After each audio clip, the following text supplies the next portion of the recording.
Listen, don't come after me. Not only is this coat vintage, but I bought this at a vintage expo before Stella McCartney even knew what sustainability was. I just wear all the old things in my closet. Okay. There's this TikTok trend where this woman started saying, let's brag about how long we've had things. And I'm so ready. I just got to think of like, out of all the old things in my closet that I want to do that TikTok trend with, because I have a lot of old things. I have a lot of old things. Hey, party people. Let's talk about fashion business. This is your Fashion Business 101 video. We're going to talk about wholesale versus direct to consumer, pros and cons of each. We're going to talk about push versus pull manufacturing. We're going to talk about sample sales, crowdsourcing for fashion, what a trunk show is. If you want to learn about made to order business, I made a video about that last week, so go check that out. But watch this one also. When people say traditional fashion business, what they mean is a wholesale business, which is the way things have been done in fashion for a long time. Typically, you have the designer, they make something, wholesale buyers come check it out, they place an order in bulk. And when I say in bulk, that could mean 6 pieces or 600 pieces, okay? It's all in bulk, okay? And then the designer produces it, ships it out to the buyer, the store, what have you, and then the store sells it to individual customers. You know, they take their 6 pieces or their 600 pieces and they sell them individually to their customers, right? And a direct-to-consumer business is when the designer controls also the sales portion, where they have their own store, whether it's online or brick and mortar, and they sell individually to the customers. Okay, so let's talk about pros and cons of each, because different things are going to work for different people and the kind of business that they want to run.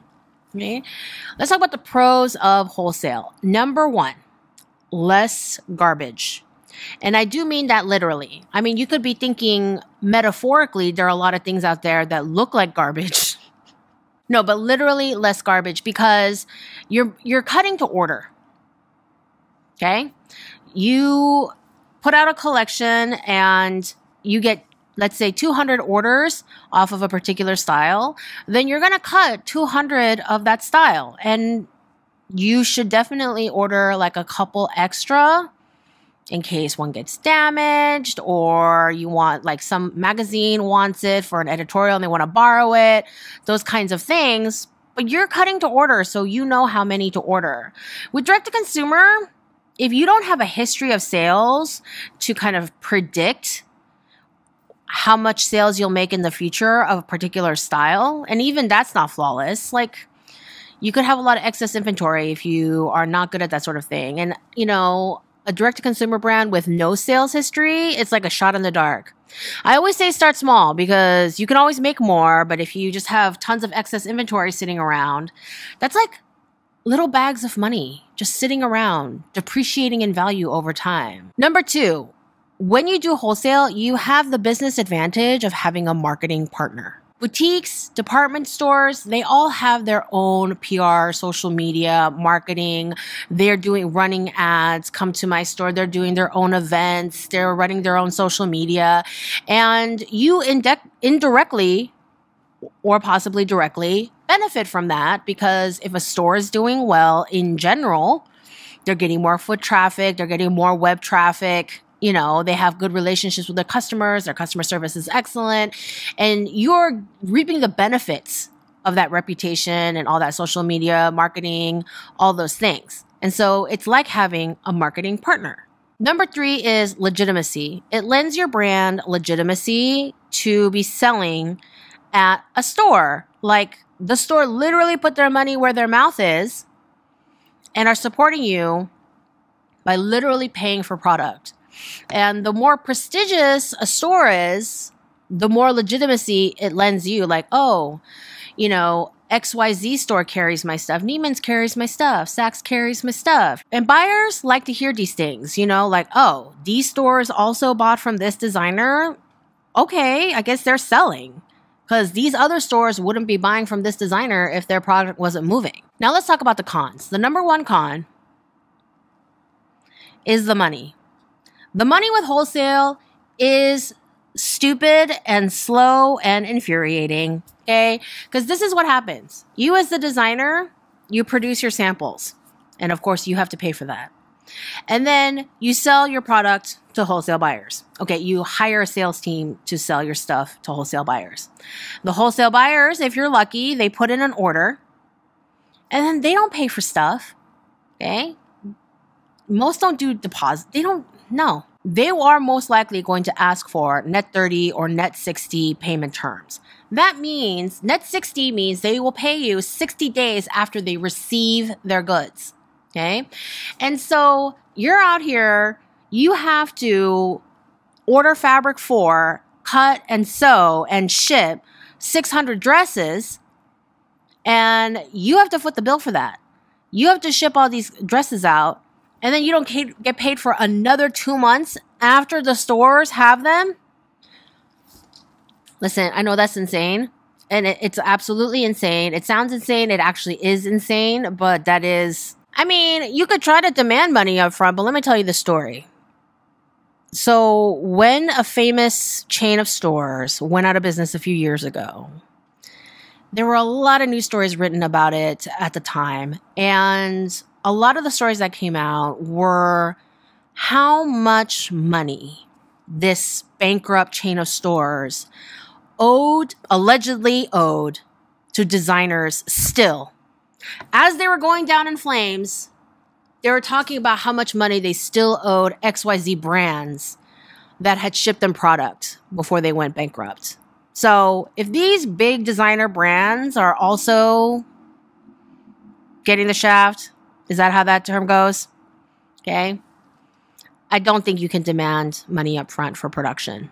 The number 2 con of wholesale is also money. It's all about money, okay?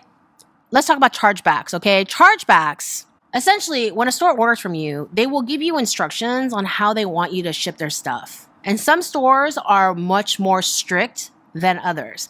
In particular, department stores tend to be very rigid about how they want their stuff packed. Like, for example, like they'll send over a bunch of barcode hang tags that you're supposed to punch into the side seam. You know, you've seen them in clothes. And they'll give instructions like every single barcode must be punched into the right-hand side seam 2 inches below the arm's eye. Like very specific placement for these hang tags. And if you don't get these instructions correct, the store will charge you money for that infraction, for each and every infraction. And there have been nightmare stories where the chargeback invoice ended up being more than the cost of the whole order. And so the designer ended up owing the store money for an order they shipped. They shipped it wrong. I once worked at a place, okay, when I was a baby designer. I once worked at a place where our boss would pack our Nordstrom orders herself because she was so nervous about chargebacks, okay? Like we were a small team and we were all doing the shipping together. We all had the POs and we had our boxes and everything and we had our production assortment and everything. But she would lock herself in her office and pack up the Nordstrom orders herself. She didn't trust anyone else to do it because of chargebacks, potential chargebacks. And it's because of this that, like, you know, some brands, they just don't sell to department stores for a while. Okay, they cut their teeth on more forgiving boutiques. And they get their act together when it comes to the whole production and packaging and shipping process. And when they feel like they have their act together, they're like, okay, I think we're ready for department stores. At this point, you may be thinking, oh my God, I'm totally camp D2C. I cannot even afford to do wholesale at all. Okay, so let's talk about the pros and cons of direct-to-consumer or direct-to-customer fashion business. Okay, number 1, you get your money a lot faster. It comes in dribs and drabs because customers are buying for individual products, but you do get your money as soon as you put it in the store. Number 2, you have a lot more control over your image and prices. There was once upon a time where there was a store that was carrying my stuff and I didn't really like, you know, where they were going creatively with their marketing. Kind of like after my stuff was already in their store. But you don't have to worry about that kind of stuff with direct to consumer because you're doing all of your own images for your social media, for your website, any lookbooks, You're controlling all of that. You don't have another store out here just like doing their own thing and kind of creating a different vibe for their store than you originally thought was your customer. Number 3, you have the agility to follow trends. Okay. You see a micro trend surging and you know that you can make that product with a quick turnaround and hit that trend before it fades. You have the power to do that. The cons of D2C, number 1, you still have to foot the bill. Okay. You have to fit the bill for the production because your customers are individual people. So you have no one to foot the bill for the production. This excludes any sort of crowdfunding situation, but we'll get to that in a minute. You're on your own for everything, your ads, your marketing, your sales events, your sales, your, social media, your images, like you're really on your own. And, you should be doing all of that stuff yourself anyway, but you don't have the advantage of a marketing partner, like a bigger store than your brand, kind of being like, yeah, we're selling this stuff. Isn't it great? And this is the biggest thing. And this is the biggest, I think, deciding factor in how successful your fashion business will or can be. Okay. Some of y'all are not self-motivated. Don't get mad at me. Okay. Those of you who got mad at me know this is true about yourselves. Okay. I'm not saying everyone, but a lot of y'all only function with external motivation. You need the structure of a school and teachers who flunk you and your tuition money is wasted for you to get your butt in gear about learning. Some of you need the external motivation of having a job and bosses and deadlines to get your butts in gear. And again, some of you need, that store is expecting their order April 30th. Well, I better get started, or this event expects me to have my samples done by January 1st. I better get to it. Some of you need those external motivators. Business partners and other employees, employers, somebody that is depending on you to perform your end of the deal. And that is the only way you get things done. Some of you are like that, and that is okay. You just have to figure out if that's you. You have to know what works and what motivates you and what gets you out of bed and in your studio. That is really it. That's really what's going to determine whether your business is going to be successful. I want to talk about pricing in terms of wholesale versus direct to consumer. Okay. Wholesale pricing works like this. Okay. You, the designer, have determined the cost of the garment. Okay. Materials plus labor, cost of garment. And then you have to mark that up so you can cover overhead and also make some money. Okay. And all of that combined, that is your wholesale price given to wholesale buyers. Okay. So the wholesale buyer, they look at that dollar amount and they're like, they have to mark it up because they have their own business to function. Okay. They have to maintain their stores, keep it beautiful. They have to do their own marketing and ads and sales and events. They have to pay their own employees, maintain and update their websites. They have to do all these things too. And so they also need to mark up the wholesale price so that they can stay in business. And so you have the designer's price, wholesale price, and then wholesale buyers mark it up. And then there's the price that customers see. Okay. Now, a lot of the time when people talk about direct to consumer, they're like, well, we cut out the middleman and therefore our stuff costs so much less. And that can be true to a certain extent, but you got to be careful with your costing before it bites you in the butt, before you're discounting your prices too much and you are just not making enough money.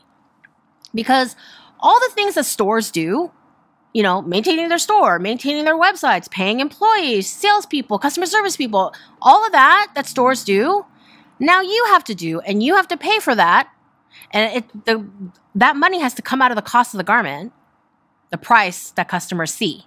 Okay. So it's not smart of you to take that original wholesale price I mentioned and give that to your customer, because you still have to spend more money on your own ads and sales and stores and everything. And so you do still need to incorporate all of that into the cost of your garment. So you need to be careful when you're costing and you're talking about getting rid of the middleman and things like that. Now, if you create efficient systems, can you make your products cheaper than a wholesale system? Yes, because you don't have two businesses making profit off of one product. It's still one business making profit off a product. But don't dismiss all the things that stores do. Okay? They're not taking pure profit. They are paying for and doing active things to sell your product that you need to be doing if you're direct to consumer. Number one question is, what if I want to do both? If you want to do both, you need to function as a wholesale business. You need to function as a wholesale business and then have your own stores, have your own website. And the number one rule, honestly, it's April. Why is it so cold in my house? Okay. The number one rule is you cannot undercut your wholesale outlets. Okay. If you sell a dress at wholesale for $100 and the wholesale buyer marks it up 2.2, which is kind of industry standard, give or take, and they're selling it in their stores for $220, you cannot turn around and sell it at your store for $150 just because you can. Like, you can afford it. And so you're going to do this great deal for your customers. Okay, because first of all, that wholesale buyer is never ordering from you again. Number two, other people are going to find out about it. This industry is small. They're going to find out about it and they'll be like, oh, that's not happening to me. I'm not ordering from them either. And there goes your wholesale business. Take, for example, the end of year Sephora sale last year. Okay. I follow Pat McGrath on TikTok because I love her. She is mother. Don't come at me. You know it's true. And so I was seeing a ton of ads, 30% off all products on Pat McGrath or, whatever, right? But of course, the Sephora sale was going on and they're like, well, for Sephora branded products, it's this much. And for a store, like other brands, it's this much. And if you're VIP, Rouge, whatever, right? But they had all this complicated sales things and everything like that. So here's the thing. Pat McGrath also sells at Sephora. And, you would see these beauty influencers being like, listen, if you want to buy a bunch of stuff from different brands, go to Sephora. If you want to buy a bunch of stuff from one brand, just go to the brand's website because they have a better percentage discount. And this was true of Pat McGrath. She was doing a 30% off sale. Sephora, I think, was only giving 20%. So and Pat McGrath sells at Sephora, the rest of the year, their prices for same products are identical or comparable. They are allowed to run their own sales, however. Okay, it's still your own store. You can have sales when you want, and you can do the percentages that you want. But the average, regular, year-round price is the identical or similar enough, for identical products. Okay, and that's how you need to run your wholesale business. If Pat McGrath started selling lip pencils for $10 as their regular price, Sephora would pull out so fast. They would get big mad. Big mad. Let's take a quick minute to talk about push versus pull manufacturing. And these are terms that have been around for a long time, referring to all kinds of production industries, but it's become more common these days in conversations about sustainability. Okay, so the difference between push and pull, okay, and this is how I remember it in my mind, is when in pull manufacturing, you are pulling order numbers from your actual orders. So if you put out a collection and you get 200 orders for a jacket, then you produce 200 plus overages jackets, okay? Push manufacturing is when you push your idea of what the market will bear. You push your ideas onto others. You're pushing your ideas into numbers, okay? So you think the market will bear 300 jackets, so that's when you create 300 jackets, okay? You manufacture 300 jackets. That's the difference between pull and push manufacturing. And so you can see why pull manufacturing has become such a sustainability issue, because the issue of not creating excess inventory. We've seen those horror stories in the news where, you discover in a dumpster behind an H&M that there are like 100 jackets with a big slash because, it's excess inventory that's not selling. They don't want homeless people to wear their jackets, so employees are ordered to ruin them before they put them in the trash. That sort of situation. Allegedly, allegedly, allegedly. That's push versus pull manufacturing. What is private label? Private label is when, this coat is putting me in a mood. Okay, let's say there's a boutique called Waverly's Place, right? And if you know, you know, okay? And Waverly wants to not just sell a bunch of other designer stuff in their store, but they want their own product line. They want their own Waverly's Place fashion line in their boutique. Except they don't know how to, and they don't want to deal with the product development part of fashion design. The technical, the difficult, all that stuff, right? So what they'll do is approach designers and be like, hey, I love this dress. Can you make me 20 of them in blue with our label in it? That's private label. Okay. And I have a lot of experience with private label. I used to work for a company that did a ton of private label for all kinds of brands. And let me tell you the most annoying thing about private label. This is the most annoying thing. Okay. Because when you don't understand product development and you don't understand sewing and you don't understand how all of that works, you think that you don't have to provide labels until the very end. And anyone who knows anything about sewing a lining into a coat knows that you got to sew the label into the lining before the lining goes into the coat. Otherwise, you're going to end up sewing through the lining and the self. Unlined things, you have more leeway. I get that. But if you're doing like anything with a collar and a lot of, labels get sewn into the collar, into the neckline of the collar, there are many situations where having the center back label is integral to the middle of the sewing process. But if you don't know how to sew, you don't know that. And so when I call you 7 times, be like, where are your labels? The sewing factory is just waiting for your labels so they can start sewing. They're like, why? Why do you need it now? It's like, bitch, because I said so. Anyway, get those labels. Tell them up front, we're not going to start sewing until you provide those labels because that's how sewing works. There are fashion brands who exclusively do private label. There are fashion brands who make samples specifically for a special private label customer. Okay. I learned about this a few years ago. I have a girlfriend who was working for this girls' dresses company, and she's like, oh yeah, I'm working on this collection specifically for X client, for they're our private label client. And we always do like a separate group just for them. Because, we kind of know the kinds of stuff they like. I'm like, oh, I didn't know that was a thing. Because my private label experience has always been customers coming and just plucking things off of our lookbooks. And they'll ask for things like new colorways. I had a customer who loved all our cashmere stuff, but didn't like the leather accents. So they would ask us to remove all the leather accents. So you can ask for customizations. The thing is like sometimes designers don't want to sell private label because they want that design exclusive to their brand. And so you can approach the store. Like if the store is like, oh, I want this coat, and be like, how about we revise the coat special for you? And of course, the other people, they can be like, well, I like this coat, but I don't like the leather accents. So can we remove? And likely the price will go down because cutting and sewing leather is expensive. But so there are all of these, options with private label. But at the end of the day, consider a compliment if someone approaches you for private label, because that just means they like your design and they appreciate your quality and they're willing to put literally their name on it because they like it so much. Okay. So at the end of the day, it's a compliment whether you do it or not. One last note on that though, if they want like exclusive sales on a specific style, ask for a higher than average minimum order. Okay. It's like, well, if you're the one, if you're not going to let me sell this to anyone else, you have to buy a bunch of them.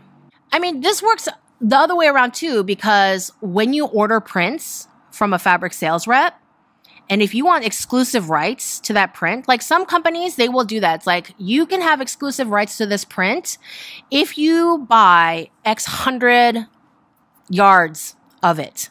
Okay, that's how you get exclusive rights. And bigger companies, they will do that because they don't want a bunch of stuff in the market with the same print. Okay, now let's run through some other events that happen within fashion business. Okay. Number one, what are sample sales? Sample sales are when a designer wants to get rid of excess samples they have sitting around the studio. So stuff that was on a runway show, stuff that ended up, being shot during a lookbook and worn by a bunch of models. And so it is worn, but it's still in really good condition because, no one like ran around town and had a one night stand in it or something. Designers will have sample sales at heavily discounted rates. And that's how you can get rid of stuff without tossing them into a landfill. Number two, what are trunk shows? Trunk shows, there are a lot of variations of trunk shows, so it's hard to just be like, it's A plus B plus C, okay? But basically, they're any kind of fashion event where the goal is to sell clothes individually to customers and not wholesale buyers. Okay, trade shows are when designers go and set up a booth. I take that back. That's when designers hire a sales team to set up a booth because buyers don't like talking to designers. They like talking to salespeople, okay? And the sales team sets up the booth at the trade show and sells to wholesale buyers, okay? And you have to either have a sales badge or a buyer badge in order to walk these trade shows. Okay.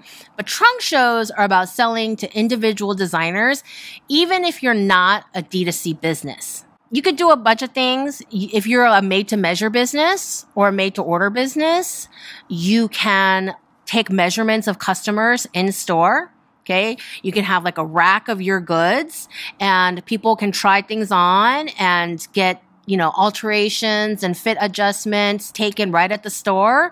And then you go back to your studio and fix up a dress for them or make a new dress with the new measurements and send it to them. Like trunk shows, of course, they started brick and mortar. So I'm really talking about in-person events right now.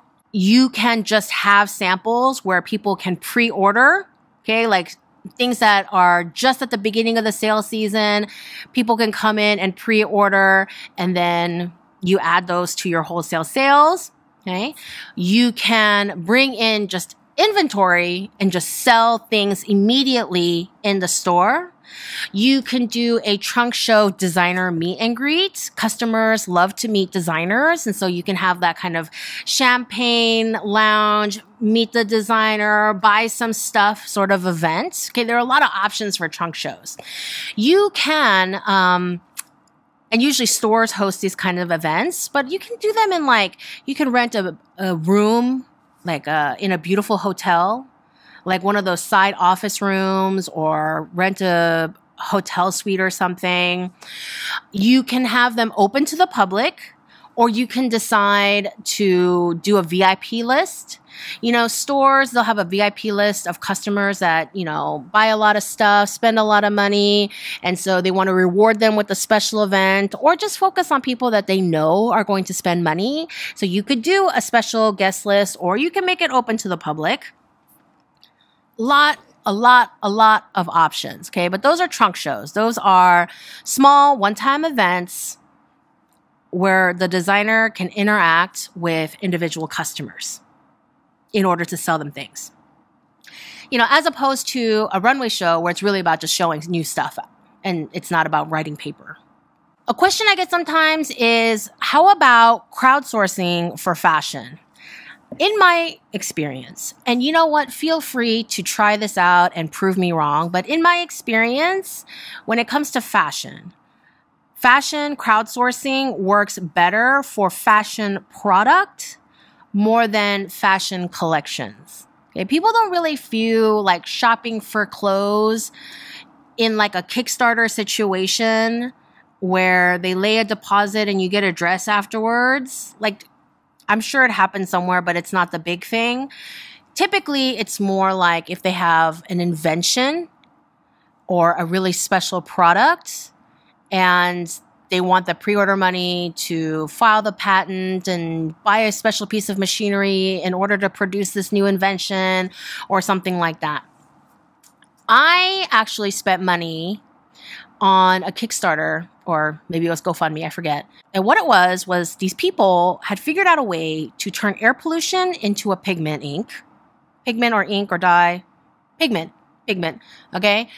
And so they were creating marker pens and also printing on t-shirts with this charcoal black soot derived from air pollution. They were turning air pollution into art supplies. How could I not give them my money? Like, amazing. I wonder what happened to them. So if you have a really cool product that is fashion related, clothing, accessories, something that helps with clothing and accessories, you can try it out. But for general collections, I have not found that to work.